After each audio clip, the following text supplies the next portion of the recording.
राधे दोस्तों, आज हम सुनेंगे जेठ मास पूर्णिमा व्रत कथा।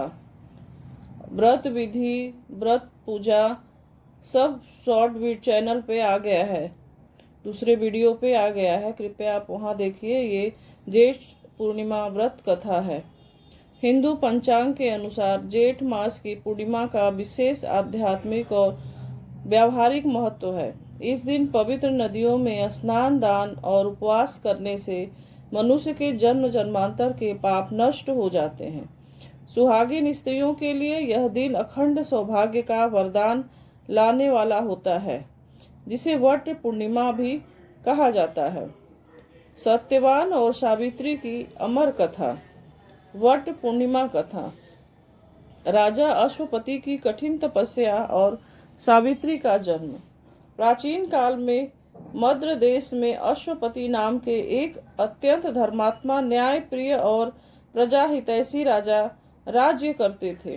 राजा के पास अपार धन संपत्ति, हाथी घोड़े, विशाल सेना और वैभव की कोई कमी नहीं थी, परंतु उनके कोई संतान नहीं थी। संतान के अभाव में राजा और उनकी रानी मालवी सदैव गहरे शोक और चिंता में डूबे रहते थे। संतान प्राप्ति की तीव्र इच्छा से राजा अश्वपति ने राजपाट का भार अपने योग्य मंत्रियों को सौंप दिया और स्वयं अपनी पत्नी के साथ वन में जाकर कठिन तपस्या करने का निश्चय किया। उन्होंने कठोर नियमों का पालन करते हुए 18 वर्षों तक प्रतिदिन 1 लाख आहुतियां देकर सावित्री देवी गायत्री माता की आराधना की। उनकी निश्चल भक्ति और कठोर तप से प्रसन्न होकर आदिशक्ति देवी सावित्री साक्षात प्रकट हुई। देवी सावित्री ने राजा से वरदान मांगने को कहा। राजा अश्वपति ने हाथ जोड़कर अत्यंत विनम्र स्वर में कहा, हे जगत जननी, यदि आप मुझ पर प्रसन्न हैं तो मुझे कुल को चलाने वाली और धर्म का पालन करने वाले संतान प्रदान करें।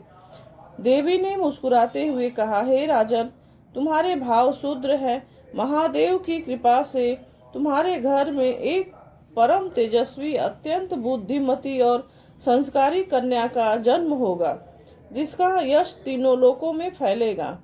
समय आने पर रानी मालवी ने एक अत्यंत सुंदर और अलौकिक आभा वाली कन्या को जन्म दिया। देवी सावित्री के आशीर्वाद और उनके अंश से उत्पन्न होने के कारण राजा ने उस कन्या का नाम सावित्री रखा। सावित्री जैसे जैसे बड़ी होने लगी, उसके रूप, गुण, शील और बुद्धि की चर्चा चारों ओर फैल गई। वह साधारण बालिकाओं जैसी नहीं थी। उसके चेहरे पर एक दिव्य तेज था, जिसे देखकर बड़े बड़े राजकुमार और योद्धा भी उसके सम्मुख का साहस नहीं कर पाते थे। वह अपनी कुशाग्र बुद्धि से शास्त्रों के गूढ़ रहस्यों को समझ लेती थी। जब सावित्री विवाह योग्य हुई तो राजा अश्वपति को उसके लिए योग्य वर की चिंता सताने लगी। उन्होंने कई देशों के राजकुमारों के विषय में विचार किया, परंतु कोई भी राजकुमार सावित्री के दिव्य तेज और आंतरिक गुणों के अनुरूप प्रतीत नहीं हुआ। अंततः चिंतित होकर राजा ने सावित्री को बुलाकर कहा, पुत्री, तुम अब विवाह योग्य हो चुकी हो। मैं तुम्हारे अनुरूप वर ढूंढने में असमर्थ पा रहा हूँ, अतः मैं तुम्हें यह स्वतंत्रता देता हूँ कि तुम स्वयं देश भ्रमण कर जाओ और अपने लिए एक गुणवान, धर्मात्मा और संपूर्ण सर्वगुण संपन्न वर का चयन करो। तुम्हारे द्वारा चुना गया वर ही मेरा जमाता बनेगा। पिता की आज्ञा पाकर सावित्री वृद्ध मंत्रियों, सैनिकों और रथों के साथ देश के विभिन्न राज्यों, नगरों और तपोवनों के भ्रमण पर निकल पड़ी। उसने भव्य राजमहलों को देखा, वैभवशाली राजाओं से भेंट की, परंतु उसका मन कहीं नहीं रमा।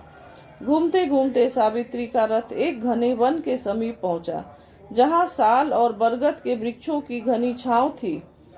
वहां ऋषि मुनियों के पवित्र आश्रम बने हुए थे। उसी वन में साल्व देश के वृद्ध और अंधे राजा ध्रुव ध्रुमसेन अपनी पत्नी और पुत्र के साथ एक साधारण कुटिया में रहते थे। राजा ध्रुमसेन के शत्रुओं ने उनके अंधेपन का लाभ उठाकर उनका राज्य छीन लिया, जिसके कारण उन्हें अपनी पत्नी और बालक के साथ वन में शरण लेनी पड़ी थी। उनके पुत्र का नाम सत्यवान था। सत्यवान अत्यंत रूपवान, बलवान, पितृभक्त और सत्यवादी युवक था। वह वन में रहकर कंदमूल फल लाता, लकड़ियां काटता और अपने अंधे माता पिता की सेवा में दिन रात लगा रहता था। जब सावित्री ने उस तपोवन में प्रवेश किया तो उसे सत्यवान को देखा। सत्यवान उस समय कुटिया के बाहर अपने माता पिता के चरणों को दबा रहा था और उनके मुख पर शांति व संतोष का भाव था। सत्यवान की सादगी, उसकी निश्चल पितृभक्ति और उसके चेहरे के सात्विक तेज को देखकर सावित्री का हृदय उसकी ओर आकर्षित हो गया। उसने मंत्रियों से सत्यवान के विषय में पूरी जानकारी प्राप्त की। सावित्री ने मन ही मन निश्चय कर लिया कि वे केवल सत्यवान को ही अपने पति के रूप में स्वीकार करेगी। देवर्षि नारद, भविष्यवाणी और सावित्री का अटूट निश्चय, वर का चयन करने के पश्चात सावित्री अत्यंत प्रसन्न मन से अपने पिता के राजमहल लौटी। उसी समय संयोगवश राजा अश्वपति के दरबार में देवर्षि नारद पधारे हुए थे। राजा ने देवर्षि का उचित आदर सत्कार किया। तभी सावित्री ने वहां प्रवेश किया और पिता तथा देवर्षि के चरणों में प्रणाम किया। राजा अश्वपति ने कहा, पुत्री सावित्री, तुम्हारी यात्रा कैसी रही? क्या तुमने अपने लिए कोई योग्य वर चुना है? सावित्री ने अत्यंत संकोच और मर्यादा के साथ कहा, पिताजी, वन में साल्व देश के निर्वासित राजा ध्रुमसेन के पुत्र सत्यवान रहते हैं। वे अत्यंत गुणी, सदाचारी और माता पिता के परम भक्त हैं।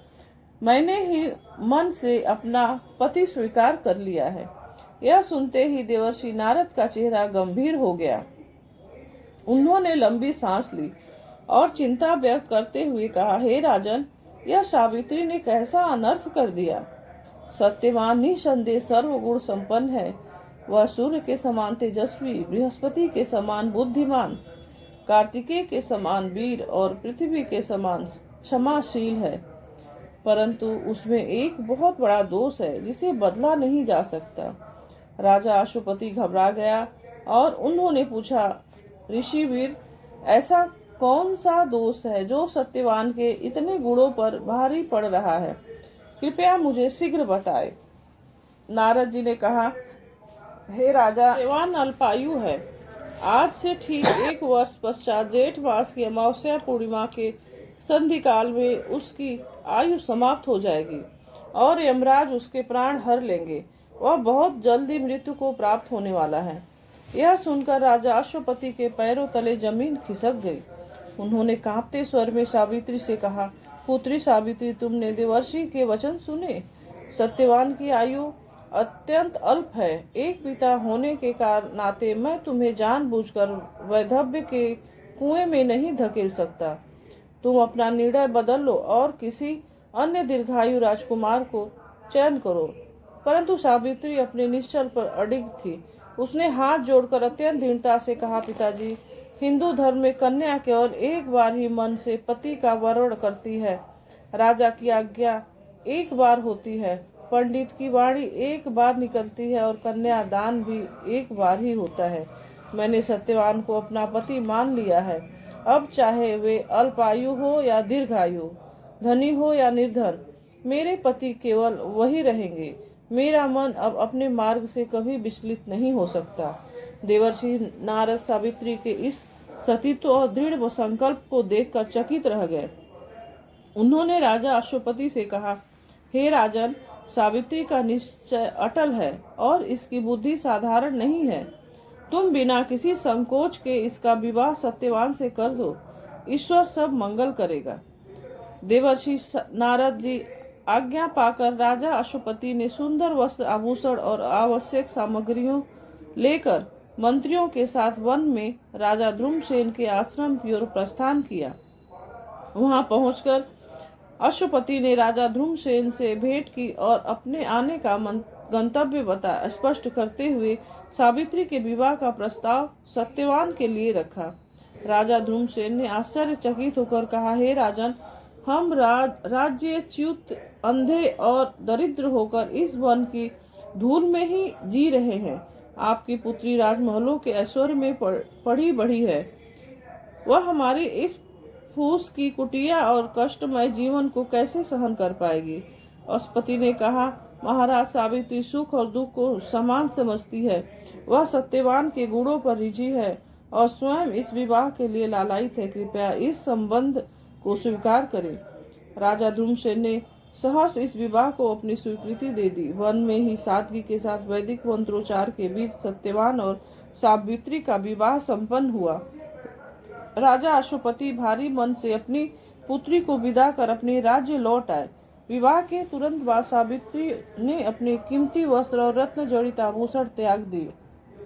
उसने साधारण वस्त्र पहने, पेड़ की छाल के कपड़े धारण की और कुटिया के कार्यों में जुट गई। वह सुबह उठकर सास ससुर के पैर छूती, उनके लिए भोजन बनाती, आश्रम की सफाई करती और सत्यवान के कार्यों में हाथ बटाती। सत्यवान भी ऐसी सुशील और रूपवती पत्नी को पाकर स्वयं को धन्य मानने लगा।